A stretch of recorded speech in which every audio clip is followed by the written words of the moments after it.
Welcome for the people. మొత్తానికి మనం చూస్తే ఇవాళ చంద్రబాబు నాయుడు కలెక్టర్ల సమీక్షా సమావేశంలో చాలా కీలకమైన వ్యాఖ్యలు చేశారు. ముఖ్యంగా చూస్తే గత 5 సంవత్సరాల్లో రాష్ట్రంలో ఉన్న పరిస్థితి కానివ్వండి, ఏపీ బ్రాండ్ నేమ్ని దెబ్బతీసేందుకు గత ప్రభుత్వంలో జరిగిన కార్యక్రమాలు, లేకపోతే అప్పుడు జరిగిన సంఘటనల గురించి డిస్కస్ చేస్తూనే వచ్చే 5 ఏళ్లలో ఏం చేయాలంటూ కూడా తను డిస్కస్ చేసిన నేపథ్యం మనం చూస్తున్నాం. ముఖ్యంగా చూస్తే మాత్రం రాష్ట్రాన్ని అభివృద్ధి పదంలోకి తీసుకెళ్లాలి అంటే కలెక్టర్ల బాధ్యత అన్నది చాలా కీలకంగా మారబోతుంది అన్న విషయాన్ని వాళ్ళకి చెప్తున్న అదే సందర్భంలో 2047కి రాష్ట్రం ఎలా ఉండాలి అన్న విషయంపై ఇప్పటికే ఒక రకమైన ప్రణాళికను సిద్ధం చేసుకోవాలి, అప్పటిదాకా అది సాకారం అయ్యేదాకా కష్టపడాలంటూ చంద్రబాబు నాయుడు చేసిన వ్యాఖ్యలు. అంతేకాకుండా గత 5 సంవత్సరాల్లో రాష్ట్రంలో బ్రాండ్ నేమ్ని దెబ్బతీసేందుకు ఉన్న పరిస్థితులు కానివ్వండి, అప్పట్లో ఉన్న శాంతి భద్రతల పరిస్థితి, అంతేకాకుండా బయట నుంచి పరిశ్రమలు కానీ ఇన్వెస్టర్లు కానీ రానికుండా ఎలాంటి పరిస్థితులు అప్పట్లో నెలకొన్నాయి, వాటి నుంచి బయటపడి ఇవాళ జనాలు మరొకసారి ఆ నమ్మకం కుదరాలి అంటే అటు పరిశ్రమలు కానివ్వండి, వ్యాపారవేత్తలు కానివ్వండి, ఎవరైతే బిజినెస్ పీపుల్ ఉన్నారో వాళ్ళందరినీ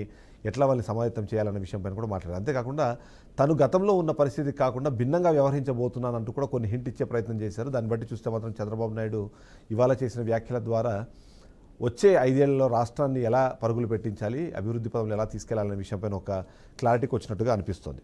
మొత్తాన్ని చూద్దాం. నిజంగానే ఇవాళ చంద్రబాబు నాయుడు చేసిన వ్యాఖ్యలు కానివ్వండి, గత 5 సంవత్సరాల్లో జరిగింది ఏంటి, రాబోయే 5 సంవత్సరాలు జరగబోయేది ఏంటి అనే విషయంపైన మనం చర్చ చేపట్టాం. మనతో పాటు చర్చలో జాయిన్ అయ్యారు ఏపీ టీడీపీ సీనియర్ కాంగ్రెస్ నాయకులు తులసిరెడ్డి గారు. తులసిరెడ్డి గారు, గుడ్ ఈవినింగ్. నమస్తే. Congress yes sorry AP Congress senior నాయకులు. అలాగే అంటే మనం చూస్తున్నాం ఇవాళ చంద్రబాబు నాయుడు ఇవాళ పెట్టిన కలెక్టర్ల సమావేశానికి సంబంధించి చూస్తే మీకు గుర్తుంటే 2019లో జగన్మోహన్ రెడ్డి ఫస్ట్ ఒక కలెక్టర్ల సమావేశం పెట్టి ఆ రోజు నుంచే పాలన ఎలా ఉండబోతుందని చెప్పే ప్రయత్నం చేశారంటే టీడీపీ వాళ్ళు కానివ్వండి, ప్రతిపక్షాలన్నీ కూడా ఒకటే మాటను విమర్శిస్తుంటాయి, డిస్ట్రక్షన్ అక్కడ నుంచి స్టార్ట్ అయింది అని. మరి అలాంటిది ఇవాళ కలెక్టర్ల సమావేశంలో చంద్రబాబు నాయుడు మాట్లాడిన మాటలు కానివ్వండి, చేసిన వ్యాఖ్యలు కానీ చూస్తే మీకు ఏమనిపిస్తుంది, ఎలాంటి భవిష్యత్తు ఉండబోతుంది రాష్ట్రానికి? ప్రప్రథమంగా కలెక్టర్ల సమావేశం పెట్టడం అనేది మంచిది. ఇది కొత్తదేం కాదు. ప్రతి ప్రభుత్వంలో ముఖ్యమంత్రులు వచ్చేసి ఫ్రీక్వెంట్గా అప్పుడప్పుడు పెడుతూ ఉంటారు. గతంలో వచ్చేసి ఈ యొక్క వర్చువల్ విధానం లేదు కాబట్టి ఇప్పుడు 2 ఉన్నాయి. పర్సనల్గా పెట్టచ్చు, వర్చువల్గా పెట్టచ్చు. గతంలో వచ్చేసి పర్సనల్గానే పెట్టాల్సి ఉండేది, వర్చువల్గా అప్పుడు అవకాశాలు లేవు. కాబట్టి ఏదేమైనా డెఫినెట్గా వచ్చేసి ఇది కొత్తది కాకపోయినప్పటికీ ఇది మంచి కార్యక్రమం. ప్రతి ప్రభుత్వము పెట్టాలి కూడా. ఎందుకంటే కలెక్టర్లు క్రూషియల్ రోల్. వాళ్ళు వచ్చేసి ప్రభుత్వానికి కళ్ళు, చెవులు, హృదయము వాళ్ళే. ప్రభుత్వానికి ప్రజలకు మధ్య వారధులు వాళ్ళు. అంటే మిగతా అందరినీ కోఆర్డినేట్ చేసుకొని. కాబట్టి ప్రభుత్వ విధానాల రూపకల్పనలో వాళ్ళ పాత్ర ఉంటుంది. ప్రభుత్వ కార్యక్రమాల నిర్వహణలో, ప్రభుత్వ పథకాల అమలులో వాళ్ళది కీలక పాత్ర ఉంటుంది. కాబట్టి డెఫినెట్గా ప్రభుత్వానికి మంచి పేరు రావాలన్నా, చెడు పేరు రావాలన్నా, లేదా సమాజం బాగుపడాలన్నా, చెడిపోవాలన్నా డెఫినెట్గా కలెక్టర్ల పాత్ర క్రూషియల్గా ఉంటుంది వాళ్ళకు ఉన్నటువంటి ఆ అధికారాల వల్ల. కాబట్టి డెఫినెట్గా వాళ్ళను మోటివేట్ చేయాల్సిన అవసరం ఉంది. వాళ్లకు నిర్దిష్ట లక్ష్యాలు చెప్పాల్సిన అవసరం ఉంది ప్రభుత్వం. కాబట్టి ఇది మంచి కార్యక్రమం. కాబట్టి ఈ సందర్భంగా సరే, చంద్రబాబు నాయుడు గారు కొత్తగా వచ్చిన ముఖ్యమంత్రి ఏం కాదు, గతంలో 14 సంవత్సరాలు ముఖ్యమంత్రిగా ఉన్నాడు. కాబట్టి అది సరే అయినప్పటికీ ఎప్పటికప్పుడు రెన్యువల్ చేసుకుంటూ ఉండాలి మన ఆలోచన విధానాలు. కాబట్టి ఆలోచనలు కూడా మార్చుకుంటూ ఉంటారు. ఆయన ప్రధానంగా ఈరోజు చెప్పిన విషయాల్లో రాష్ట్ర పునర్నిర్మాణానికి మీరు పునరంకితం కావాలి. అది ఫండమెంటల్గా. ఎందుకంటే రాష్ట్రం 5 సంవత్సరాలు దెబ్బతిన్నది.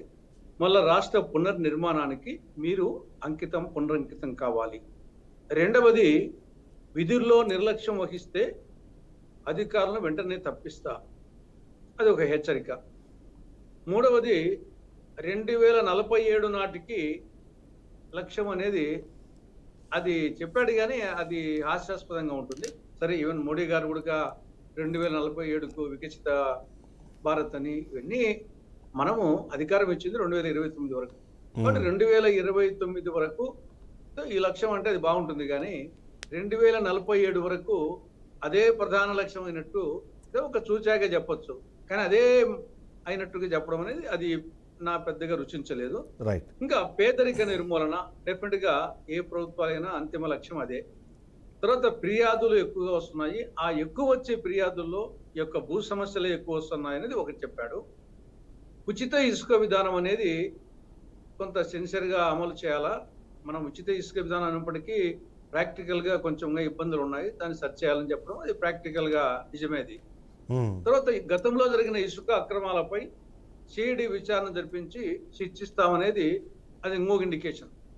ఉచిత ఇసుక విధానం సంబంధించి గతంలో చేసిన దాని మీద సిఐడి దర్యాప్తు శిక్ష అనేది ఇప్పుడున్నటువంటి ఉచిత ఇసుక విధానము పర్ఫెక్ట్ గా అమలయ్యేటట్టుగా జాగ్రత్తలు తీసుకోవాలనేది ఒకటి. అవును. తర్వాత 1వ తేదీన కలెక్టర్లందరూ పేదల సేవ అనే కార్యక్రమంలో పాల్గొనాలి. తర్వాత క్షేత్రస్థాయి విజిట్స్ తరచుగా చేయాలి, ఆకస్మిక తనిఖీలు చేయాలి. తర్వాత తృణధాన్యాలకు ఇంపార్టెన్స్ ఇవ్వాలి. ఎస్సీ వర్గీకరణకు ప్రభుత్వం కట్టుబడి ఉంది. అరకు కాఫీకి బ్రాండ్ ఇమేజ్ ఇంకా ఎక్కువ తెప్పించాలి. కుల వృత్తుల వారికి స్కిల్ డెవలప్మెంట్కు అవకాశాలు ఎక్కువ ఇవ్వాలి. ఎలక్ట్రిక్ వాహనాలను ప్రోత్సహించాలి. ఆ ఛార్జింగ్ చేసే ప్లేసెస్ కూడా ఎక్కువ పెట్టాలి. అవసరమైన చోట విద్యా వాలంటీర్స్ను ఉపయోగించుకోండి. ధరల నియంత్రణకు ఒక ప్రత్యేక జేసీని ఏర్పాటు చేయాలి. ధాన్యం కొనుగోలు చేసినా 48 గంటల్లో వాళ్ళకి డబ్బులు ఇవ్వాలి. తర్వాత నాయకులు వచ్చినప్పుడు గతంలో జరిగినట్టుగా ఈ యొక్క చెట్ల నరికివేత కానీ, తర్వాత వచ్చేసి జనాలను పరదాలు కట్టడాలు, జన సమీకరణ చేయడం కానీ పరదాలు ఒక కట్టడాలు. మంచి నిర్ణయమే. తర్వాత 3 నెలలకు ఒకసారి కలెక్టర్ సమావేశం ఏర్పాటు చేస్తాము. ఇటువంటి కొన్ని మంచి నిర్ణయాలు చేయడం. అయితే ఇది ఇక్కడ ఈ నిర్ణయాలు ఓకే. తీసుకునే క్రమంలోనే మీరు అన్నట్టు ఈ నిర్ణయాలు తీసుకునే క్రమంలో, లేకపోతే దాన్ని ఎక్స్ప్రెస్ చేసే క్రమంలో గతంలో లాగా నేను లాంగ్ స్పీచ్లు ఇవ్వను, చాలా షార్ట్ అండ్ స్వీట్గా పెడతాను అన్నది ఒకటి, 3 నెలలకు ఒకసారి మాత్రమే నేను ఈ సమీక్ష సమావేశాలు చేస్తానని చెప్పడం, ఇట్లాంటివన్నీ వాటిని మార్పు కింద చూడాలా, లేకపోతే గతంలో ఉన్నట్టుగానే మరొకసారి రిపీట్ అయ్యే అవకాశం ఉందన్నది కూడా చాలామందిలో క్వశ్చన్ ఉంది. ఎందుకంటే సుదీర్ఘంగా తను ప్రసంగాలు ఇస్తూనే ఉంటారు, కూర్చోబెట్టి గంటల పాటు అర్ధరాత్రి 11, 12 అయినా సరే ఆ ప్రోగ్రామ్స్ జరుగుతూ ఉంటాయన్నది గతంలో చాలామంది, అంటే ప్రభుత్వ అధికారులు కానివ్వండి లేకపోతే బ్యూరోక్రాట్స్ కానీ చేసిన వన్ ఆఫ్ ది కంప్లైంట్ అది. సో మార్పు వస్తుందంటారా? అంటే ఇప్పుడు ఆయన ఏదో కొన్ని చెప్పాడు, ఆయనంతకు ఆయనే చెప్పాడు కాబట్టి శని ఆదివారాల్లో వద్దు, తర్వాత రాత్రి సమావేశాలు వద్దు. కాబట్టి ఒక గతానికంటే కొంత పాటించే అవకాశాలు ఉంటాయి, ఎందుకంటే ఆయన చెప్పాడు కాబట్టి. అయినప్పటికీ ఇక్కడ 26 జిల్లాల కలెక్టర్, గతంలో వచ్చేసి 13 జిల్లాల కలెక్టర్లే రాష్ట్ర విభజన తర్వాత. అంతకుముందు ఉమ్మడి ఆంధ్రప్రదేశ్లో వచ్చేసి 23 జిల్లాల కలెక్టర్లే. ఇప్పుడు 26 జిల్లాల కలెక్టర్ ఉన్నారు. ఒక్కొక్కరికి కొంచెం అవకాశం ఇచ్చినా, మాట్లాడడానికి ఒక 5 నిమిషాలు ఇచ్చినా స్వారగా అయిపోతుంది. కాబట్టి సరే, ఏదైనా సరే దాన్ని బోరు కొట్టకుండా, చెప్పే వాళ్ళకు బోరు కొట్టకూడదు, వినే వాళ్ళకు బోరు కొట్టకూడదు, చూసే వాళ్ళకు బోరు కొట్టకుండా దాన్ని చేయాల్సిన అవసరం ఉంది. దాన్ని గుర్తించినట్టుంది. కాబట్టి అది ఒక మంచి పరిణామమే. తర్వాత ముఖ్యమంత్రి కానీ మంత్రులు కానీ పోయినప్పుడు ఆ యొక్క ఈ డాక్రా మహిళలను, స్టూడెంట్స్ను మొబిలైజ్ చేయడము, వాహనాలు పెట్టడము, ఈ యొక్క సంస్కృతి వచ్చేసి ఏమాత్రం మంచిది కాదు. కానీ అది పాసిబుల్ కాదు కదా మీరు అన్నట్టుగా. ఇప్పుడు ఈ రోజు వాళ్ళతో మాట్లాడి గ్లామరస్ గా కనిపించాలనుకున్నా, లేకపోతే అన్ని వర్గాల ప్రజలు అక్కడ ఉన్నారని చూపించాలన్నా సరే, మీరు అన్నట్టు వాళ్ళందరినీ అక్కడ తరలించకపోతే, లేదా వాళ్ళు స్వయంగా వస్తారా లేకపోతే తరలిస్తారని పక్కన పెడితే, వాళ్ళందరూ లేకపోతే ఆ సభలు అన్నవి వెలవెలబోయినట్టుగానే కనిపిస్తాయి. సో అది మార్చే అవకాశం ఉంటుంది అంటారా? ప్రాక్టికల్లీ పాసిబుల్ అంటారా అది? ఈ యొక్క ఎలక్ట్రానిక్ యుగంలో ఇప్పుడు అమెరికా ఎన్నికలు జరుగుతుంటాయి. ఆడ ఈవెన్ కేరళ ఎన్నికల్లో కేరళ రాజకీయాల్లో ఒక 100 మంది అటెండ్ అయితే అది పెద్ద మీటింగ్ అంట. వాళ్ళు కార్నర్ మీటింగ్స్ వాళ్ళు చెప్తా పోతుంటారు. ఇక్కడ మన రాష్ట్రము, ఆంధ్ర, తెలంగాణ, కర్ణాటక, తమిళనాడు, ఇది ఏదో భారీ జన సమీకరణ చేస్తేనే అది పెద్ద మీటింగ్ సక్సెస్ అయినట్టు. ఆ విధంగా మీడియా కూడా ఆ విధంగా ఫోకస్ చేయడంతో ప్రతి పార్టీ వచ్చేసి అందరికీ తెలుసు, దానికి వెహికల్ కు డబ్బులు ఇవ్వాలి, దానికి డీజిల్ కు డబ్బులు ఇవ్వాలి, ఆ వచ్చే వాళ్ళకి వచ్చేసి పాకెట్ మనీ ఇవ్వాలి, తాగుబోతులకు అది మందు ఇవ్వాలి, తర్వాత బిర్యానీ ఇవ్వాలి, అన్ని తెలిసి ఇవి వచ్చేసి ఎవరు ఎక్కువ కోట్లు పెడితే వాడు ఎక్కువ జన సమీకరణ చేస్తారు. కాబట్టి ఆ సిస్టమ్ మారాల. దానివల్ల ఈవెన్ ఒక 10 లక్షల జనాభా చేసినా గానీ, లేదా 5 లక్షలు చేస్తే 5 కోట్ల 5 లక్షలు ఎంత 1% కదా, మరి 99% రానట్ట లెక్క. అందరూ వ్యతిరేకం ఆ ప్రభుత్వానికి, ఆ పార్టీకి. కాబట్టి అది కరెక్ట్ కాదు. మన సందేశం పోయేదానికి ఇప్పుడు social media, electronic media, print media ఉన్నావు కాబట్టి మనకు ఉన్న వాళ్ళతోనే ఇప్పుడు ఒక హాల్లో మీటింగ్ పెట్టినా ప్రపంచం చూస్తుంది. నువ్వు 5 లక్షలతో పెట్టినా ఆడికి పోయే వాళ్ళు చూసేదే ఉండదు. ఒకవేళ టీవీల దగ్గర కూర్చున్న వాళ్ళే బాగా చూస్తారు. వాళ్ళకంటే ఆడికి పోయిన వాళ్ళకి వచ్చేసి వాళ్ళకి ఏం చూసేదానికి కూడా అవకాశం ఉండదు, వినేదానికి అవకాశం ఉండదు. కాబట్టి ఆ సిస్టమ్ మారాలి ఖచ్చితంగా. అయితే మరొక సరే, కీలకమైన ఇక్కడ అంశం ఇవాళ ఎన్ని పాజిటివ్ అంశాలే, ఎస్ కానీ ఓవరాల్ గా సూపర్ సిక్స్ గురించి ఎస్ అదే అందరూ అడగబోతున్నాను నేను. ఆలోచి అది సూపర్ సిక్స్ గురించి మాట్లాడకుండా మరొకసారి 5 సంవత్సరాల్లో గత 5 పాలనలో జరిగిన విధ్వంసం గురించో లేకపోతే అప్పుడున్న పరిస్థితుల గురించో ఇప్పుడు మాట్లాడి ఎక్కడో ఒక చోట చంద్రబాబు నాయుడు ఆ సూపర్ సిక్స్లకు సంబంధించిన ఆర్థిక స్థితిగతులు ఇప్పుడు ప్రస్తుతం రాష్ట్రం ఉన్న ఆర్థిక పరిస్థితిని చెబుతూ చాలా కష్టం అవుతోంది నాకు, నేను చేయడం చాలా ఇబ్బంది పడుతున్నాను, చేయలేనేమో అని అనుమానం వస్తుంది అనే విధంగా కొన్ని సందర్భాల్లో మాట్లాడుతున్నారు. సో ఇది నెగిటివ్ ఇంపాక్ట్ క్రియేట్ చేసే అవకాశం ఉంది. అంతేకాకుండా ఇప్పుడు ఎవరైతే మనం మాట్లాడుకున్నట్టు ఇంతమంది కలెక్టర్లు ఉన్నప్పుడు వాళ్ళకి భరోసా ఇవ్వాల్సిన పరిస్థితుల్లో ఇట్లాంటి కమెంట్స్ చేయడం వల్ల ఏమైనా అది నెగిటివ్ ఇంపాక్ట్ ఏమైనా క్రియేట్ చేస్తుందన్నది కూడా ఒక అనుమానం. డెఫినెట్ గా ఇప్పుడు రాష్ట్ర ఆర్థిక పరిస్థితి గురించి అందరికీ తెలుసు. ఇప్పుడు కొత్తగా మనం వచ్చేసి నీళ్ళలోకి దిగే ముందు లోతుండే తెలుసు. లోతు తెలియకుండా దిగింటే లోతు తెలియకుండా దిగాను, ఇబ్బంది పడుతున్నాను. లోతు తెలిసే దిగావు కాబట్టి ఆ రోజు సంక్షేమ కార్యక్రమాలు, అప్పులు ఫుల్, అభివృద్ధి నిల్, సంక్షోభంలో సంక్షేమం అని చెప్పి ఆ పరిస్థితుల్లో రోడ్లకు డబ్బులు లేవు, ఉద్యోగస్తులకు నెల జీతం ఇచ్చే కష్టంగా ఉంది, పెన్షన్లకు ఇచ్చే కష్టంగా ఉంది, అన్నీ తెలిసి కూడా ఇంకా అప్పులు వచ్చేసి డైరెక్ట్ అప్పులు, ఇండైరెక్ట్ అప్పులు దాదాపు 12 లక్షలు 14 లక్షలు కోట్లున్నాను అనుకున్నాం. ఇప్పుడు వచ్చేసి మన ఈ యొక్క శ్వేతపత్రం వైట్ పేపర్ లో తగ్గించే చూపించారు శ్వేతపత్రంలో, కానీ ఇంకా ఎక్కువే అనుకున్నాం. కాబట్టి ఇప్పుడు దాన్ని పదే పదే చెప్పడం వలన అది ప్రభుత్వం యొక్క బేలతనము, అటు కలెక్టర్ సదస్సులో చెప్పినా అటు ప్రజలకు చెప్పినా అది బేలతనం కిందకి వస్తుంది. దాన్ని ప్రజలు హర్షించరు. కాబట్టి ఖచ్చితంగా ఈ సూపర్ సిక్స్ మెయిన్ గా ఈ సూపర్ సిక్స్ పథకాలను కనీసం ఎప్పటి నుండి అమలు చేస్తారు? ఇప్పటికీ 50 రోజులు అయిపోయింది. ఓన్లీ ఆ పెన్షన్, సామాజిక పెన్షన్ల పంపిణీ తప్ప మిగతా 5 అట్టే ఉన్నాయి. కాబట్టి 5 కూడా దాంట్లో ప్రధానమైంది ఇప్పుడు ఖరీఫ్ సీజన్ రైతులకు సంబంధించి ప్రధానంగా ఆదుకోవాల్సిన సమయం ఇది. ఒకవైపు జూలై మాసంలో, జూన్ మాసంలో బాగా వర్షం పడింది, కానీ జూలై మాసంలో చాలా తక్కువ పడిందన్న ఒకవైపు వచ్చేసి రాయలసీమ ఈ ప్రాంతంలో కరువు వికటాట్టహాసం చేస్తా ఉంది. అక్కడ చూస్తే వరదలు, వానలు. కాబట్టి వ్యవసాయం రైతులు చాలా ఇబ్బంది పడుతున్నారు. ఇప్పుడు ఖరీఫ్ సీజన్ వచ్చేసి సగం అయిపోయింది. ఈ పరిస్థితుల్లో అన్నదాత సుఖీభవ పథకం గురించి ఈ యొక్క సూపర్ సిక్స్ లో ప్రతి రైతుకు ఏటా 20,000 రూపాయల ఆర్థిక సాయం. దాని గురించి ఇంకా ఇప్పుడు మాట్లాడుకుంటే ఎప్పుడు మాట్లాడేది? మిగతా అయినా కొంచెం వచ్చేసి పోస్ట్ పోన్ చేసిన అర్థం ఉందేమో, కానీ రైతులకు సంబంధించి this is the proper time. ఇప్పుడు కన్నా ప్రభుత్వము ఆదుకోకపోతే ఇంకా ప్రభుత్వం వచ్చేసి ప్రజలు నమ్మరు, ఎన్ని చెప్పినా నమ్మరు. కాబట్టి ప్రభుత్వము ఖచ్చితంగా వచ్చేసి ఈ యొక్క సూపర్ సిక్స్ పథకాలు కొన్ని ఇమ్మీడియట్ గా అమలు చేయాలా, కొన్ని కనీసం వచ్చేసి పలానా తేదీ నుండి అమలు చేస్తాం. ఇప్పుడు అన్న క్యాంటీన్లు ఏదో ఆగస్టు చేస్తామంటున్నారు. అన్న క్యాంటీన్లు వచ్చేసి సూపర్ సిక్స్ లో లేదు, అది సంతకాల్లో ఉంది కానీ సూపర్ సిక్స్ లేదు. సూపర్ సిక్స్ లో మెయిన్ గా ఉండేది అది మహిళలకు బస్సు ప్రయాణం ఒకటి కూడా 15వ తారీఖు నుంచి అంటున్నట్టున్నారు. మహిళలకి ఉచిత బస్సు ప్రయాణం కూడా ఆగస్టు 15వ తారీఖు నుంచి స్టార్ట్ చేస్తారు. మహిళలకు సంబంధించి 3, ఒకటేమి 19 సంవత్సరాల నుంచి 59 సంవత్సరాల వరకు ఉండే ప్రతి మహిళకు నెలకు 1,500, ప్రతి ఇంటికి ఏడాదికి ఉచితంగా 3 గ్యాస్ సిలిండర్, మహిళలకు ఉచిత బస్సు ప్రయాణం. ఈ 6 సూత్రాల్లో మహిళల సూత్రం ఒకటే. ఆ ఒకటి దాని కింద 3 వచ్చినాయి. యువతకు సంబంధించి నెలకు 3,000 నిరుద్యోగ వృత్తి, విద్యార్థులకు సంబంధించి తల్లికి వందనం కింద ప్రతి స్కూల్కి వెళ్ళే ప్రతి విద్యార్థికి ఏడాదికి 15,000 రూపాయలు.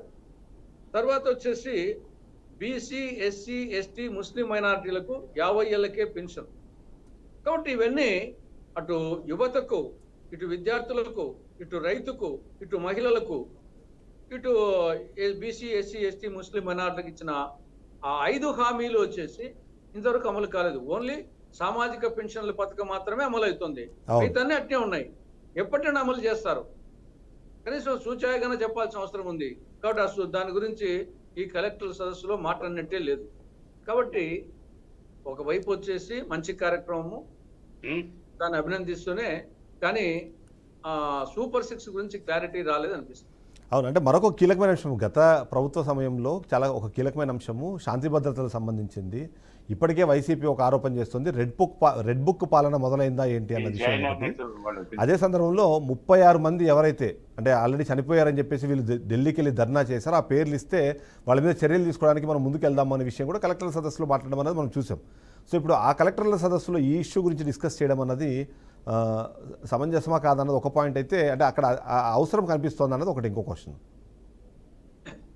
దట్టు అది ఎస్పీల సమావేశంలో లా అండ్ ఆర్డర్ గురించి ఇక్కడ ఈరోజు ఎస్పీలు లేరనుకుంటాను, ఓన్లీ కలెక్టర్స్ మాత్రమే ఉన్నట్టు. అవును, ఎస్పీల సమావేశంలో డెఫినెట్గా లా అండ్ ఆర్డర్ గురించి మాట్లాడాల. ఓవరాల్గా లా అండ్ ఆర్డర్ వచ్చేసి జిల్లాల వారిగా ఎలా ఉంది, తర్వాత ఇప్పుడు ఈ యొక్క మాఫియా డ్రగ్స్ కానీ గంజాయి కానీ ఈ యొక్క డ్రింక్ కానీ ఈ పరిస్థితులు ఎట్లా ఉన్నాయి, ఓవరాల్గా మహిళల మీద ఏ విధంగా ఉంది, ఈ యొక్క డెఫినెట్గా లా అండ్ ఆర్డర్ గురించి ఎస్పీల సమావేశంలో మాట్లాడితే బాగుండేది. సరే అన్యాపదేశంగా మాట్లాడినా కానీ ఎనీహౌ అది ఇష్యూనే. ఎందుకంటే law and order Jaganmohan Reddy party ఓడిపోయేదానికి కన్నుని చావుకు అనేక కారణాలు ఉన్నట్లు ఆ పార్టీకి అనేక కారణాలు ఉన్నప్పటికీ ప్రధానమైన కారణము శాంతి భద్రతలు లోపించాయి. జగన్ పాలనలో ఒక అరాచక పాలన వచ్చింది. ఆఫ్ఘనిస్తాన్లో తాలిబాన్ల పాలన మించిపోయి జరిగింది. ప్రజల ధన మాన ప్రాణ రక్షణ లేని పరిస్థితి ఉన్నది అని చెప్పేసి ఇది ఒక రాక్షస రాజ్యం, రౌడీ రాజ్యంగా అయిందని చెప్పేసి అది ప్రధాన కారణము ఓడిపోయేదానికి. కాబట్టి ఇప్పుడు మళ్ళా దాన్నే పునరావృతం చేస్తామంటే ప్రజలు వచ్చేసి హర్షించరు. కాబట్టి దాన్ని అఫ్కోర్స్ పైన ముఖ్యమంత్రి లెవెల్లో ఆయన చెప్తున్నారు, పదే వచ్చేసి కక్ష రాజకీయాలు వద్దు అని చెప్పినప్పటికీ ఇంకా కింది లెవెల్లో మాత్రము కొన్ని కక్ష రాజకీయాలు జరుగుతూనే ఉన్నాయి. కాబట్టి అది ఏమాత్రమో ప్రభుత్వానికి వచ్చేసి మేలు చేయదు, తెలుగుదేశం పార్టీకి కూటమి కొడుకు మేలు చేయదు. ఎస్ ఒక బ్రేక్ తీసుకుందాం. యాక్చువల్లీ మనతో పాటు విజయభాస్కర్ గారు ఏపీ సీనియర్ నాయకులు కూడా ఏపీ టీడీపీ సీనియర్ నాయకులు మనతో పాటు జాయిన్ అయ్యారు. తనతో మనం మాట్లాడేందుకు ఒక బ్రేక్ తీసుకుందాం. బ్రేక్ తర్వాత నిజంగానే శాంతి భద్రతలకు సంబంధించి ఒక కీలకమైన అంశం అయితే మనకు కనిపిస్తుంది. ఎందుకంటే పోలీసుల సమక్షంలోనే హత్యలు జరుగుతున్నాయంటూ కూడా వైసీపీ మరొక మాట మాట్లాడుతుంది. ఇప్పటికే వాళ్ళకి సంబంధించిన ఎవరైతే కార్యకర్తలు గాయపడ్డారో వాళ్ళందరినీ వెళ్ళి పరామర్శించేందుకు కూడా ప్రయత్నం జరుగుతుంది. రేపు విజయవాడలో కూడా జగన్మోహన్ రెడ్డి ఎవరో కలిసేలాగున్నారు. సో ఈ విధంగా చూస్తే మాత్రం నిజంగానే గత ప్రభుత్వంలో శాంతి భద్రతలకు సంబంధించిన సమస్యల గురించి మాట్లాడితే మనము ఈసారి అంతకన్నా భయంకరంగా ఉన్నాయి అన్న ఒక వాదనని వైసీపీ వినిపిస్తున్న నేపథ్యంలో అందులో నిజమేంతనో కూడా మనం ఒకసారి డిస్కస్ చేయాలి. మనతో పాటు కంచర్ల విజయభాస్కర్ గారు టీడీపీ సీనియర్ నాయకులు మనతో పాటు జాయిన్ అయ్యారు. విజయభాస్కర్ గారు గుడ్ ఈవినింగ్. సార్, మొత్తానికైతే మనము చూస్తున్నాం ఇవాళ కలెక్టర్ల సదస్సులో చంద్రబాబు నాయుడు చేసిన కమెంట్స్ సంబంధించి అందులో పాజిటివ్ నెగిటివ్ అనే దానికన్నా అందులో వాళ్ళని మోటివేట్ చేయడానికి ఏవైతే అవసరం ఉన్నాయో ఆ మాటలు మాట్లాడుతూనే ఎక్కడో ఒక చోట ప్రస్తుత పరిస్థితిని చూపిస్తూ మనము చేయాల్సిన పని చేయలేకపోతున్నామనో చేయడానికి అవసరమైన వనరులు లేవు అనే విధంగా ఇండైరెక్ట్గా మాట్లాడనేది ఒక మాట వినిపిస్తుంది. సో కలెక్టర్ల సదస్సులో మాట్లాడిన మాటలు మీరు ఎట్లా విశ్లేషిస్తారు? కలెక్టర్ల సదస్సు అనేది అది రొటీన్. ఉన్నతాధికారులు జిల్లాలో వాళ్లే కాబట్టి ఎగ్జిక్యూటివ్ మ్యాజిస్ట్రేట్స్ వాళ్లే. గత 5 సంవత్సరాల పరిపాలనలో జగన్ గారి పరిపాలనలో రాష్ట్ర ప్రభుత్వం విధ్వంసం అయిపోయింది. ఐఏఎస్ఎల్ని ఐపీఎస్ఎల్ని జిల్లా ఉన్నతాధికారులంతా కేసులు ఇరుక్కునేలాగా చేశారు. వారి తండ్రి హయాంలో కూడా అలాగే జరిగింది, తనయుడి హయాంలో కూడా అదే జరిగింది. అదే విధంగా భయపడిపోతున్నారు ఐఏఎస్లు ఐపీఎస్లు ఏపీలో పనిచేయడానికి. ఆ భయ సందేహాన్ని వాళ్ళ నివృత్తి చేయడానికి, అదేవిధంగా జిల్లాల్లో ప్రగతిని సాధించడానికి, అదేవిధంగా ధ్వంసమైనటువంటి రాష్ట్ర భవిష్యత్తును కాపాడడానికి చంద్రబాబు నాయుడు గారు మామూలుగానే ఆయన మొదటిసారి ముఖ్యమంత్రి అయినప్పటి నుంచి చివరిదాకా ముఖ్యమంత్రిగా ఉన్నప్పటి వరకు 14 సంవత్సరాలు పైగా కలెక్టర్ల సమావేశాలు అనేకం నిర్వహించాడు. ఢిల్లీలో మన బ్యూరోక్రసీ అంటే ఎంతో పేరు ప్రతిష్టలు వచ్చేలాగా ఐఏఎస్లకి ఐపీఎస్లకి గౌరవం కల్పించాడు.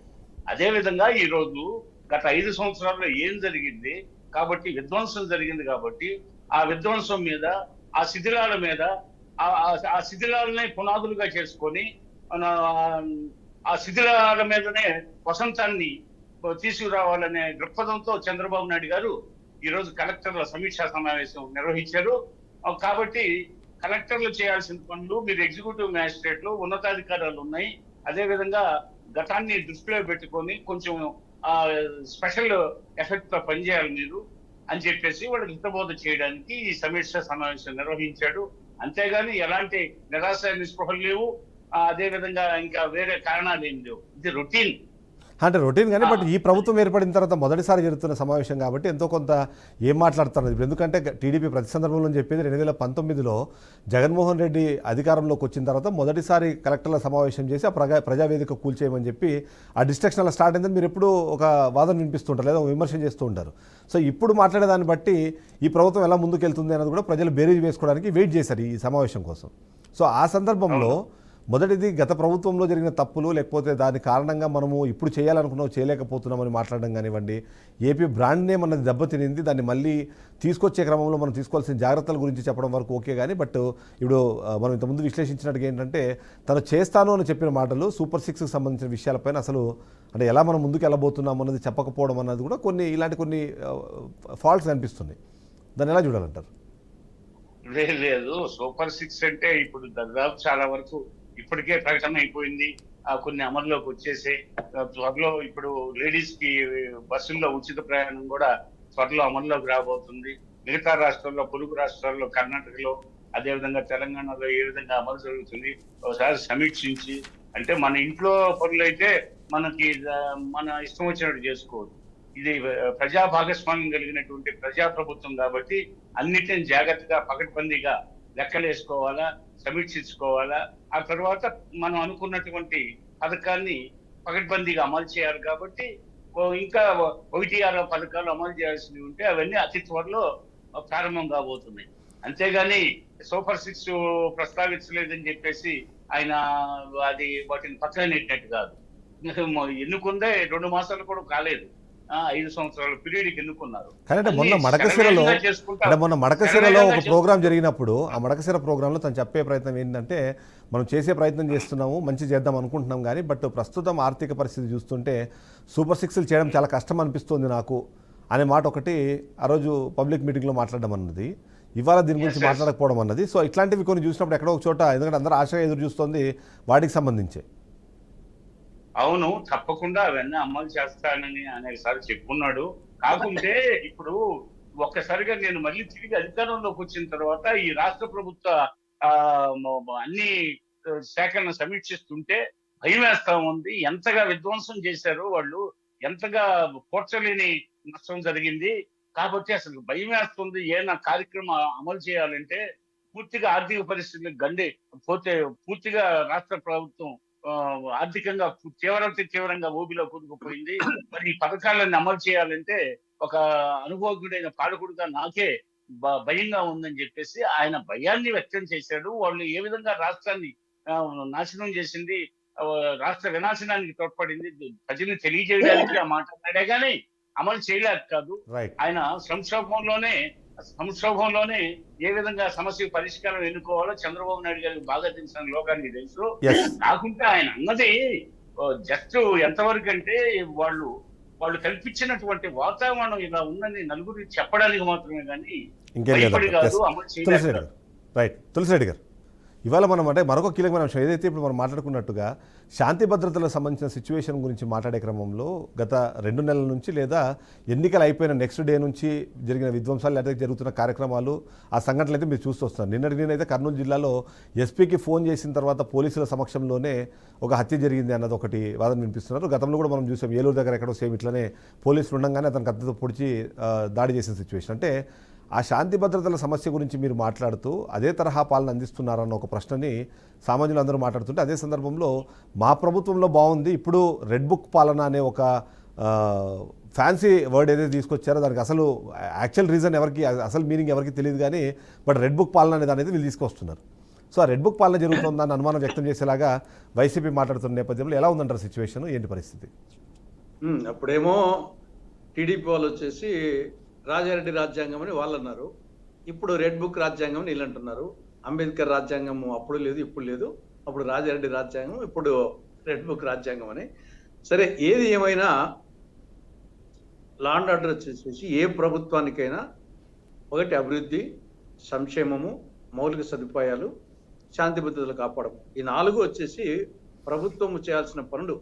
అభివృద్ధి, సంక్షేమము, మౌలిక సదుపాయాల కల్పన, లా అండ్ ఆర్డర్ మెయింటైన్ చేయడం. కాబట్టి లా అండ్ ఆర్డర్ మెయింటైన్ బాగా చేయలేదని జగన్ ప్రభుత్వాన్ని ఓడించడం జరిగింది. ఆ ఓటమికి ప్రధాన కారణం అది. కానీ ఇప్పుడు సరే, ఈ 50 రోజులైనప్పటికీ అక్కడక్కడ కొద్ది మాత్రం ఇన్సిడెంట్స్ జరుగుతూనే ఉన్నాయి. కొన్ని ప్రభుత్వ పరంగా జరిగినట్టు కొన్ని ఉన్నాయి. కొన్ని పార్టీ పరంగా జరిగినట్టు ఉన్నాయి. కొన్ని వ్యక్తుల పరంగా జరిగినట్టు ఉన్నాయి. ఈ వ్యక్తుల పరంగా జరిగిన దాంట్లో చాలా మటుకు వచ్చేసి ఈ యొక్క మద్యము, డ్రగ్స్, గంజాయి, సోషల్ మీడియా, ఈ యొక్క పోర్నోగ్రఫీ, ఇటువంటి ఈ లేడీస్ మీద, మైనర్ బాలికల మీద అత్యాచారాలు ఇవన్నీ. కాబట్టి ఇది ఓవరాల్‌గా పార్టీ పరంగా, ప్రభుత్వ పరంగా కాదు గానీ, ఇవి వ్యక్తిగతంగా జరిగిన దాంట్లో వీటి ఇన్‌ఫ్లుయెన్స్ ఎక్కువగా ఉంది. అది ఏది జరిగినా అది లా అండ్ ఆర్డర్ కిందనే వస్తుంది. తర్వాత పోలీసుల వైఫల్యం కూడా డెఫినెట్‌గా వచ్చేసి లా అండ్ ఆర్డర్‌కు ఒక కారణం. కొన్ని ప్రభుత్వ పరంగా జరిగినట్టు కొన్ని ఉన్నాయి.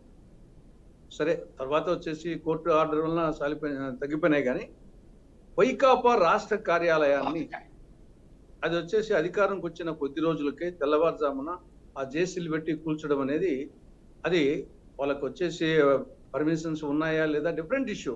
కానీ అది మాత్రము ప్రభుత్వం తరపున కక్ష సాధింపు చర్యగా ప్రజలందరూ భావించారు.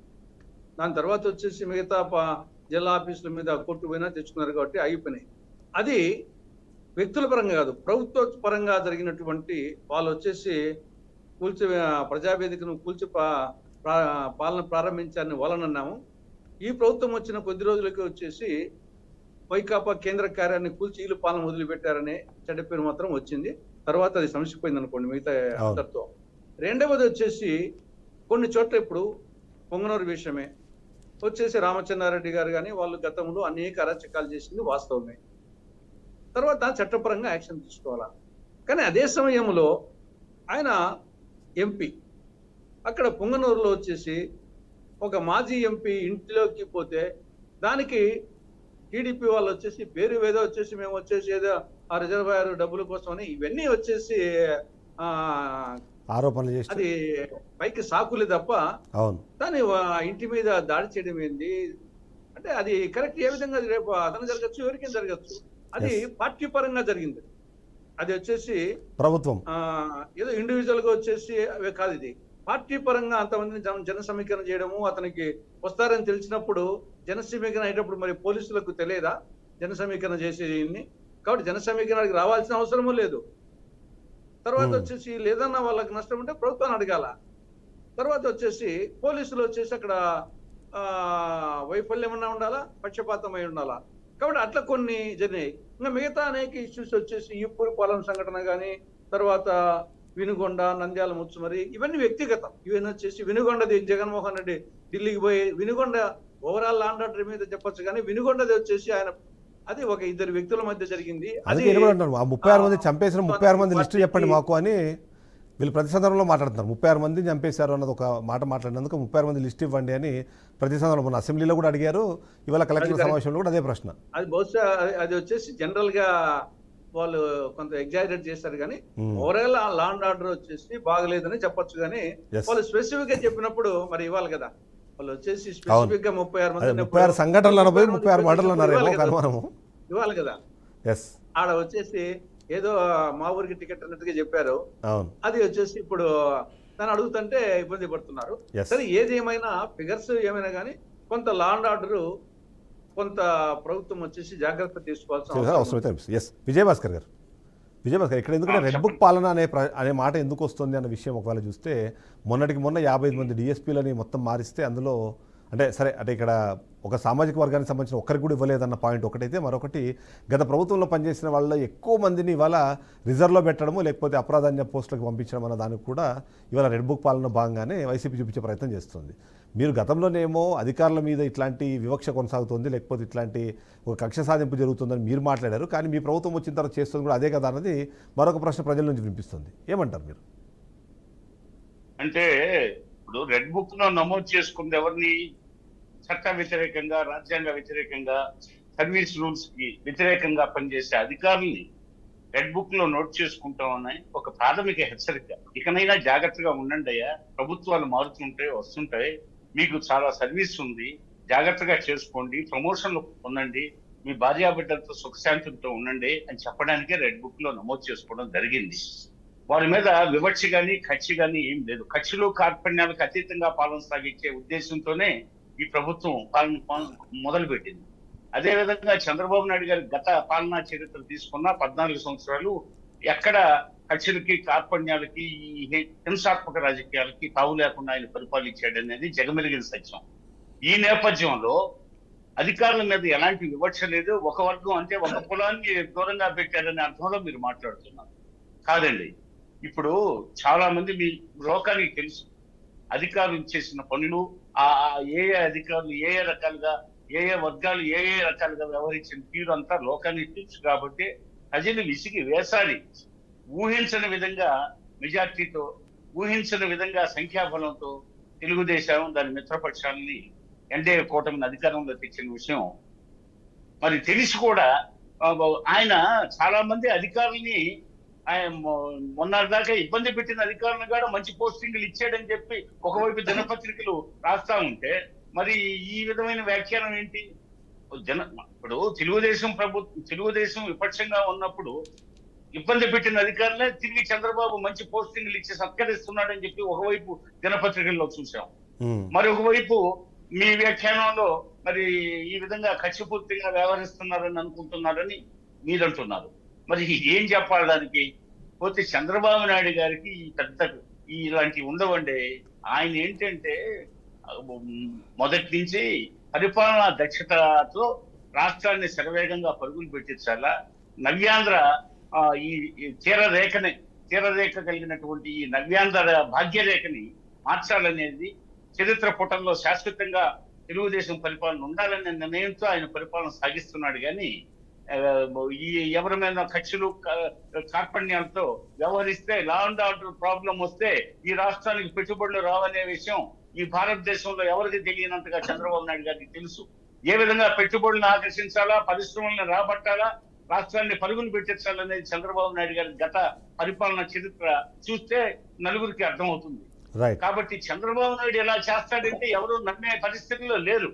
ఆయన పార్టీ క్యాడర్ అంటుంది మమ్మల్ని చాలా మంది ఇబ్బంది పెట్టారు, తెలుగుదేశం వాళ్ళు కానీ, జనసేన వాళ్ళు కానీ, లేకపోతే బీజేపీ వాళ్ళు కానీ చాలా మంది ఉంది చంద్రబాబు నాయుడు గారు ఎవరి మీద చర్యలు తీసుకోవడం లేదు, ఈయన వెంటనే చర్యలు తీసుకోవాలా, ఇవన్నీ పట్టించుకోకపోతే చట్టం తన పని తాను చేసుకుపోతుంది అనుకుంటే అవి ఎప్పటికో చాలా కాలాతీతం అవుతాయి. ఇవన్నీ ఎన్నో సంవత్సరాలు కాలం పడుతుంది. జగన్ మీద ఇప్పుడు ఇన్ని 13 కేసులు ఉంటే, సిబిఐ కేసులు, ఈడీ కేసులు ఉంటే, అదే విధంగా 45,000 కోట్లు ఈడీ జప్తు చేస్తే, సీజ్ చేసి ఉంటే ఇంతవరకు అయితే ఒకసారి ఈ 5 ఏళ్ల పరిపాలనలో జగన్ గారి పాలనలో అన్ని ప్రభుత్వ శాఖల్లో సమీక్షలు పూర్తయి కేసులు పెడితే 100 కేసులు తేలుతాయి. మరి ఈ 100 కేసులకి ఆయన జీవితకాలం సాగదు. ఆయన శిక్ష వేయడానికి ఇంతవరకు అసలు ఆ కేసులు పురోగతి లేదు.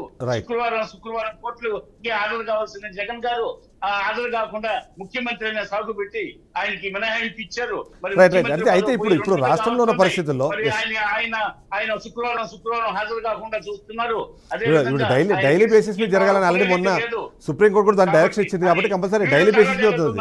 ఫ్రైడే ప్రతిరోజు వెళ్ళాల్సి వస్తుంది. అయితే తులసిరెడ్డి గారు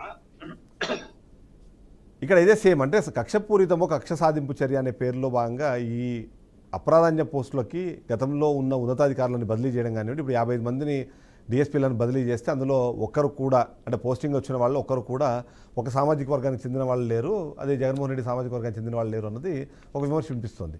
నిజంగా అలాంటి పరిస్థితులు ఉంటాయా? ఎందుకంటే ప్రతి సందర్భంలోనూ మనం ఈ కక్ష సాధింపు చర్యలకు సంబంధించి డిస్కషన్ చేసిన ప్రతిసారి ఎవరికి వాళ్ళు చెప్పేది ఏంటంటే గత ప్రభుత్వంలో వీళ్ళు అరాచక పాలన చేశారని లేదా దానికి సహాయం చేశారు కాబట్టి ఇవాళ మేము ఇట్లా స్టెప్ తీసుకుంటామని చెప్పి ప్రతి ప్రభుత్వం చెప్తుంది అన్నది కూడా ఒక జనాల్లో ఒక అభిప్రాయం అయితే నిలబడిపోయింది. మీరేమంటారు?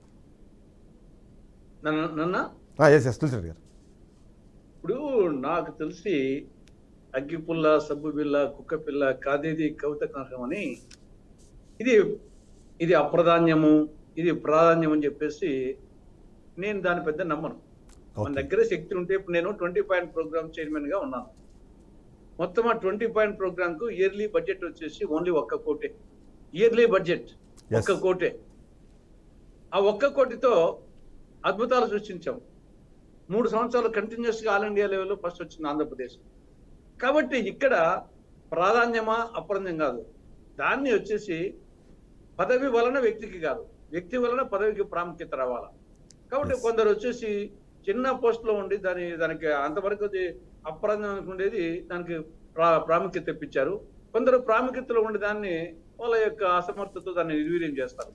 కాబట్టి ఏది తక్కువ కాదు, ఏది ఎక్కువ కాదు, ఉన్న పదవికి న్యాయం చేయాలా అనేది యాంగిల్లో పోయినప్పుడు మనము అది తక్కువ పర్మనెంట్ గా ఉండరు కదా. ఇప్పుడు కొందరు బీఆర్కి పంపించారు, ఎన్నాళ్ళు ఉంటారు బీఆర్ లో, వాళ్ళ యాన్సర్ మళ్ళీ పోస్ట్ ఇవ్వాల్సిందే కదా. అవును, ప్రస్తుతానికి డిఎస్పీని వేశారు. మిగతా గతంలో కొందరిని వచ్చేసి గతంలో డిఎస్పీలుగా ఉన్న వాళ్ళని బీఆర్కి పంపించింటారు. ఎన్నాళ్ళు బీఆర్ లో ఉంటారు, వాళ్ళు ఏదో పోస్ట్ ఇస్తారు కదా. అవును, కాబట్టి ఆ కోణంలో వాళ్ళు ఆలోచించాల్సిన అవసరంలా ఏదైనా సరే బరి తెగించి కొందరు చేసినప్పుడు తప్పదు. ఏ ప్రభుత్వమైనా సరే అందరినీ మార్చాలంటే అది ఎవరు వచ్చినా అధికారులు వాళ్ళతోనే పని చేయించుకోవాల్సిందే. కానీ కొందరు వచ్చేసి బరి తెగించి కొంత ఉంటారు, క్యాస్ట్ పరంగానో పార్టీ పరంగానో బరి తెగించినప్పుడు వాళ్ళతో కొంత ఇబ్బందులు ఉంటాయి. కాబట్టి ఈ శాంతి భద్రతల సమస్యని అందరి మీద అలా చేస్తామంటే దానివల్ల ఉపయోగం ఉండదు. వాళ్ళు కూడా వచ్చేసి మమ్మల్ని తక్కువ పోస్టులు పంపించారు అని ఆ కోణంలో ఆలోచించాల్సిన అవసరం. వాళ్ళు మాట్లాడక ముందే మన అంటే రాజకీయ నాయకులే దాని వాళ్ళని అట్లా అన్వయించేస్తారు, మీకు తక్కువ వచ్చింది అనే టైప్ లో.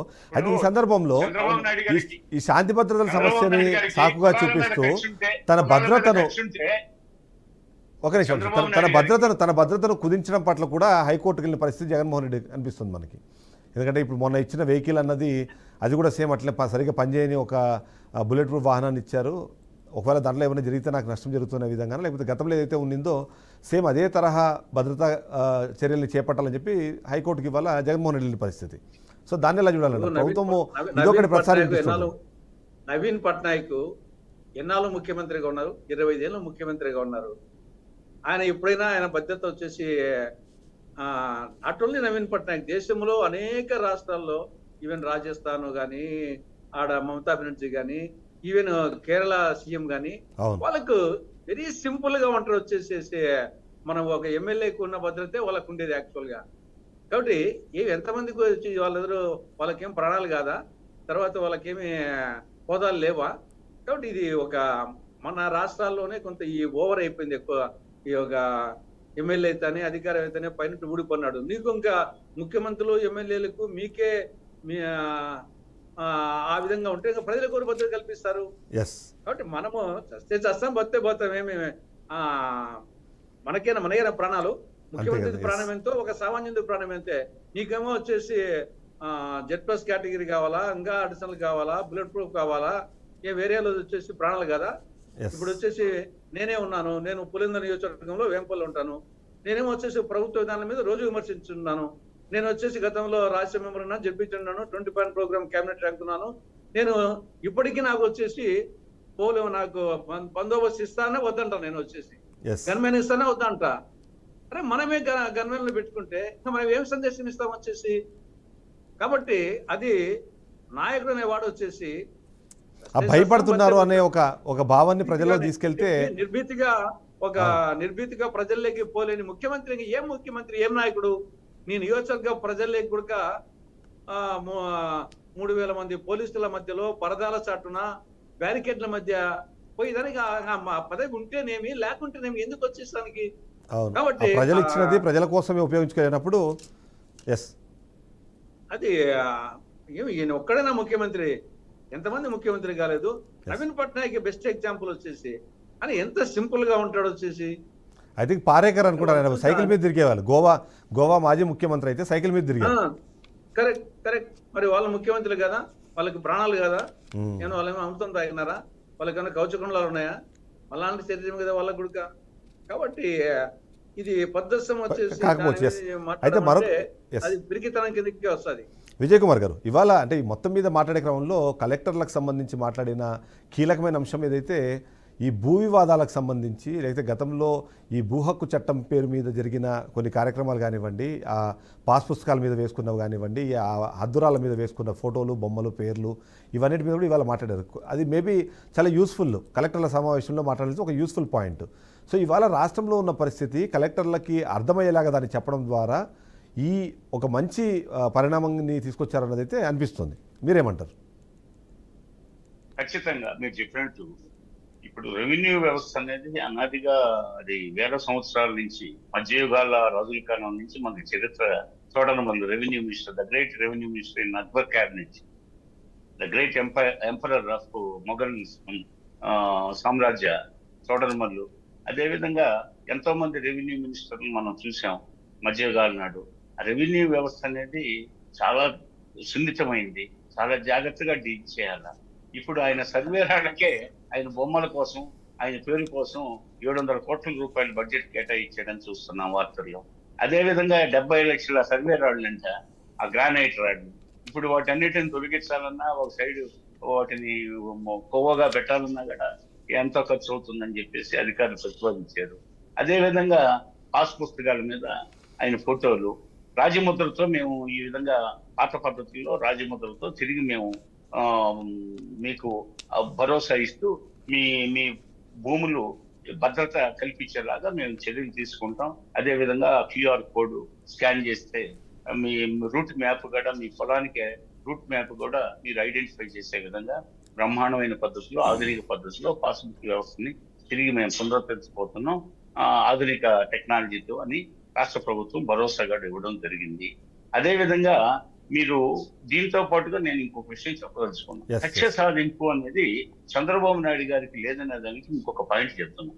రాజశేఖర రెడ్డి గారి ప్రభుత్వంలో కమ్మ సామాజిక వర్గానికి అసలు మంత్రి పదవి ఒకటి ఇచ్చాడు మాగంటి బాబుకి. జెడ్పీటీసీ ఉప ఎన్నికల్లో అక్కడ ఫలితం వ్యతిరేకంగా వస్తే ఆ సాకు పెట్టి ఆయన్ని తీసేశాడు. తర్వాత కొన్నాళ్ల పాటు ఆయనకు మంత్రి పదవి లేదు. అంటే కమ్మ కులానికి అసలు కేబినెట్ లో మంత్రి పదవి లేదు. ఆ తర్వాత హైకమాండ్ ఒత్తిడి మేరకు మరలా తిరిగి గల్లా అరుణ్ కుమార్ గారికి మంత్రి పదవి ఇచ్చారు. ఒక్క మంత్రి పదవి అండి, ఒక్క మంత్రి పదవి ఇచ్చారు అనమాట కమ్మ కులానికి. ఈసారి జగన్మోహన్ రెడ్డి గారు ఆ బూతుల మంత్రి కొడాలి నాన్ని పెట్టుకున్నారు. సరే, మళ్ళీ ఆయన 2.5 సంవత్సరాల తర్వాత మంత్రివర్గ పునర్వ్యవస్థీకరణలో భాగంగా ఆ బూతుల మంత్రిని తప్పిస్తున్నాడంటే నీతుల మంత్రిని తీసుకొని వస్తాడు అనుకుంటే, ఆ నీతుల మంత్రి బూతుల మంత్రిని తీసేసాడు. నీతుల మంత్రి లేడు, ఎవరు లేరు, కమ్మ సామాజిక వర్గం నుంచి ఒక్కరూ లేరు. ఇక్కడ కులాలను బట్టి ప్రగతి రాదండి. కమ్మ కులానికి అసలు జగన్మోహన్ రెడ్డి కేబినెట్ లో నిన్న ఆ బూతుల మంత్రిని తీసేసిన తర్వాత మంత్రి లేడు.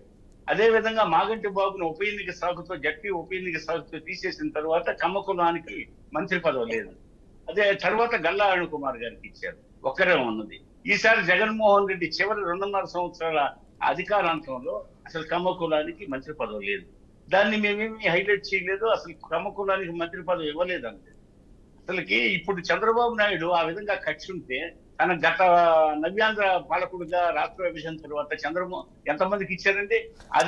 వాళ్ళు ఇప్పుడు ఏమంటారంటే, ఇప్పుడు 2 కేంద్ర మంత్రి పదవులు మనకు వస్తే కాదు, 2 కేంద్ర మంత్రి పదవులు వస్తే ఒక కేంద్ర మంత్రి పదవి తీసుకెళ్లి మళ్ళీ అదే సామాజిక వర్గానికి ఇచ్చారంటారేమో మరి.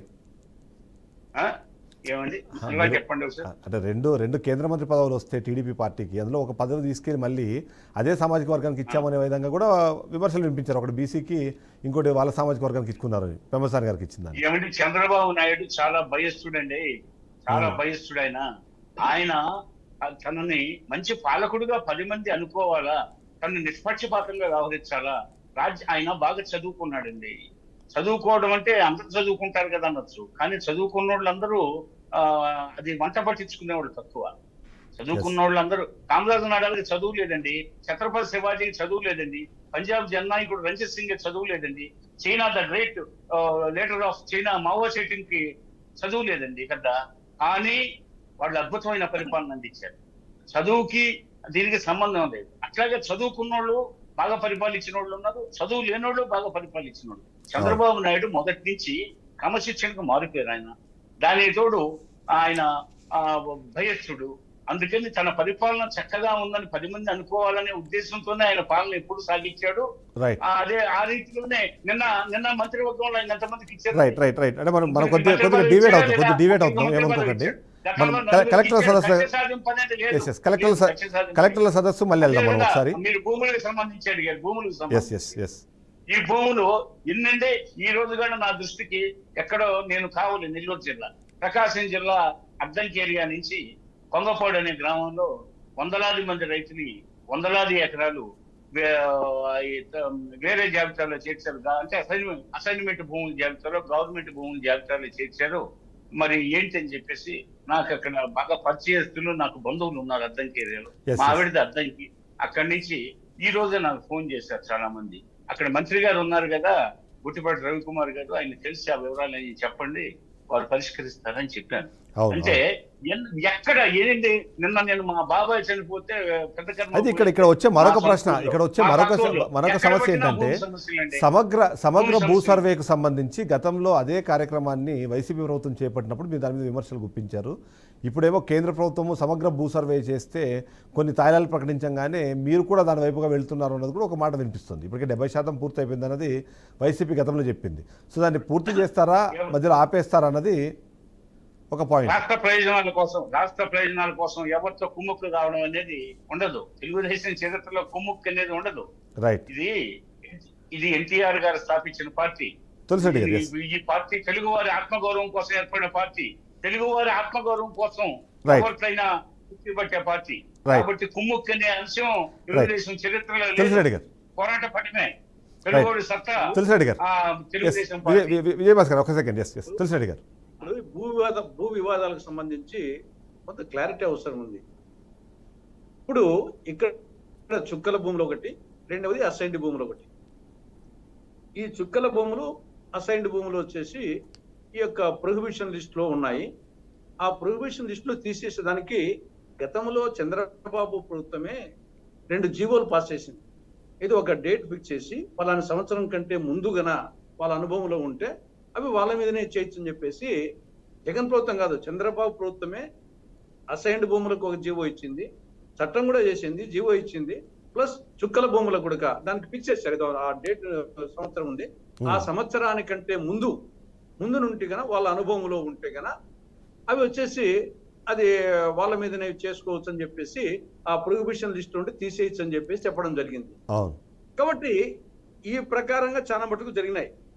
సరే, సర్వే రీసర్వే సర్వే బ్రిటిష్ హయాంలో జరిగింది. ఖచ్చితంగా రీసర్వే జరగాల్సిన అవసరం ఉంది. ఎందుకంటే ఒక ఊర్లో ఈ యొక్క క్రాప్ ఇన్సూరెన్స్ కోసము, క్రాప్ లోన్స్ కోసం ఏం చేశారంటే, ఆ ఊర్లో భూమి ఉండేది ఒక 2000 ఎకరాలు ఉంటుంది అనుకోండి, కానీ 4000 ఎకరాలు ఉన్న పాస్ పుస్తకాలు ఉంది. భూమి ఉండేదేమో 2000 ఎకరాలే. అవును. వచ్చేసి ఒక సర్వే నెంబర్లో వచ్చేసి ఒక 20 ఎకరాలు ఉంటుంది అనుకోండి, కానీ గతంలో వచ్చేసి ఇది అనేక ఎంఆర్ఓల పీరియడ్ లో ఆ సర్వే నెంబర్లోని ఇచ్చి పాస్బుక్లు ఇచ్చేసి ఒక 50 ఎకరాలు ఉన్నట్టుగా పాస్బుక్ ఇచ్చారు. 20 ఎకరాలే సర్వే నెంబర్ లో. అవును. కానీ వారిది లేకుండా ఇంది లేకుండా 50. కాబట్టి దానివల్ల ఇప్పుడు వచ్చేసి మనకు ఖచ్చితంగా రీసర్వే చేయాల్సిన అవసరం ఉంది. దాదాపు బ్రిటిష్ వాళ్ళు చేసిన తర్వాత మళ్ళీ రీసర్వే చేయలేదు. కాబట్టి మొత్తం సమస్యలన్నట్టే ఉన్నాయి.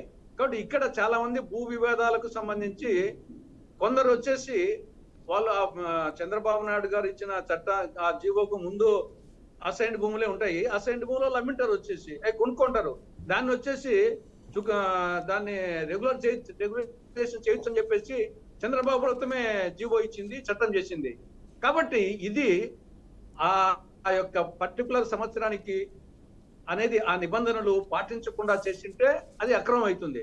ఆ చట్ట ప్రకారం జీవో ప్రకారంగా చేసింటే అది సక్రమం అవుతుంది. కాబట్టి ఇప్పుడు మనం వచ్చిన భూ వివాదాల సమస్యలన్నీ మొత్తం వచ్చినట్టని కరెక్ట్ అనుకునే దానికి కూడా లేదు. కొందరు అమ్మి 40-50 ఏళ్ళ కింద అమ్మింటారు. ఏదో ఇప్పుడు వచ్చేసి ప్రభుత్వాలు ఏదో వాల్యూ పెరిగింటుంది. అక్కడ 40-50 ఏళ్ళ కింద కొనింటారు.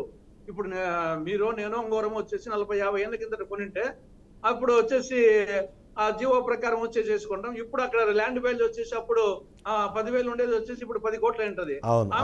చూస్తామని ఒక ఆకాశాలు ఎక్కువ ఉన్నాయి. మనం వచ్చేసి ఊరికి ఏదో వస్తానే దాన్ని రెడ్డి ఏదో దునపోతుంది ఏదంటే దూడను గాట కట్టేమన్న ధోరణిలో వివాదం అప్లికేషన్ వస్తానే అబ్బా అవతలోడు వచ్చేసి మొత్తం దుర్మార్గుడు కాజేశాడనే యాంగిల్లో అనుకోవాల్సిన అవసరం లేదు. కాబట్టి చట్ట ప్రకారంగా జాగ్రత్తగా నిబంధనలు పాటించాలి. లాస్ట్ పాయింట్ ఒకటి ఎందుకంటే కలెక్టర్ల సమావేశంలో అన్ని బాగున్నాయి. మీరు కూడా మాట్లాడుతూ ఒక మాట అన్నారు, కలెక్టర్లకు కూడా వార్నింగ్ ఇవ్వడం. ఎందుకంటే మీరు ఏమైనా తప్పు చేస్తే మీ విధి నిర్వహణలో మీరు ఏమైనా అలసత్వం వహిస్తే మీ మీద కూడా వేటు తప్పదు అనే విధంగా చెప్పడము, అది అక్కడ అవసరం ఉంటుంది అన్నది ఒక ప్రశ్న. తులసిరెడ్డి గారు, అంటే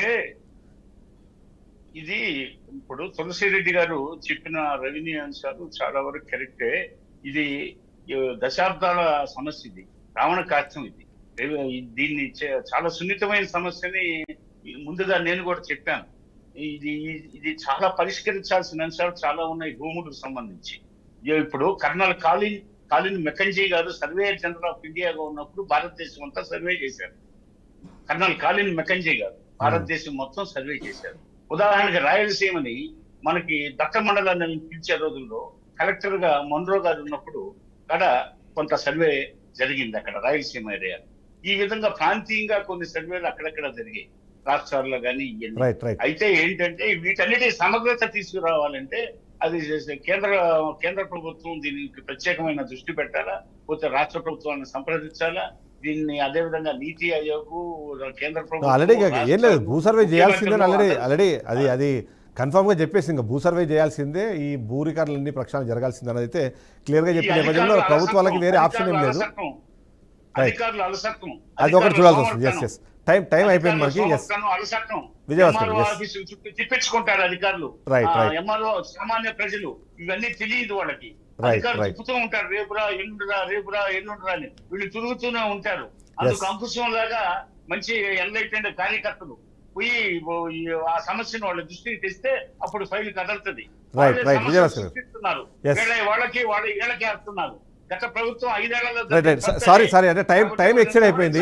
విజయభాస్కర్ గారు కంక్లూడ్ చేద్దాము, టైం ఎక్సైడ్ అయింది. Thank you very much Vijayabhaskar garu, thank you very much Tulasireddy garu. ఓవరాల్గా చూస్తే మాత్రం కలెక్టర్ల సదస్సులో చేసిన వ్యాఖ్యలు కంపల్సరీ రాష్ట్రానికి కొత్త బూస్టప్ ఇస్తుంది అన్నది అయితే ఖచ్చితంగా నమ్మాల్సిన అవసరం అయితే కనిపిస్తుంది. అంతేకాకుండా ఈజ్ ఆఫ్ డూయింగ్ బిజినెస్లో మనం నెంబర్ 1 ఉండాలి, వికసిత్ భారత్ లాగానే వికసిత్ ఆంధ్రప్రదేశ్ కూడా 2047లో ఎలా ఉండాలని తన కలలు అంటున్నారో ఆ విషయం కూడా చెప్పే ప్రయత్నం చేస్తున్నారు. అవన్నీ జరగాలని కోరుకుందాం. ఇది వాళ్ళ షో, రేపటి షోతో మళ్ళీ కలుద్దాం. Stay tune.